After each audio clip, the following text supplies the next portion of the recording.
ನಾವು ಹೇಳಿದ್ರು ಕೂಡ ಎ ಸಿ ಅವರು ಆದೇಶ ಮಾಡ್ಯಾರ. ಯಾವುದೇ ಸರ್ಕಾರದ ಕಡೆಯಿಂದ ಅವರಿಗೆ ಯಾವುದೇ ಆದೇಶನೇ ಇಲ್ಲ.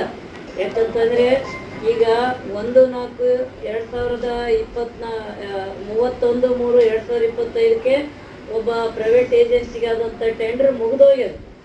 ಅದು ಮುಗಿದೋದ್ರೂ ಕೂಡ ಯಾವ ಆದೇಶ ಇಲ್ದಾನೆ ಅವರೊಂದು ಅಧಿಕಾರಿಗಳನ್ನು ಅಲ್ಲಿ ಟೋಲ್ನಲ್ಲಿ ಕುಂತ್ಕೊಂಡು ಅವರಿಗೆ ಯಾರಿಗೆ ತೊಂದರೆ ಆಗಬಾರ್ದು, ಅವರಿಗೆ ವಸೂಲಿ ಮಾಡೋಕೆ ಅವಕಾಶ ಮಾಡಿ ಕೊಡ್ರಿ ಅನ್ನೋಂಥ ಒಂದನ್ನು ಆದೇಶ ಮಾಡಿದ್ದು ಇದು ಎಷ್ಟು ಮಟ್ಟಿಗೆ ಸರಿ ಅನ್ನೋಂಥದ್ದನ್ನು ನಾನು ತಮ್ಮ ಮುಖಾಂತರ ಕೇಳಕ್ಕೆ ಬಯಸ್ತೀನಿ.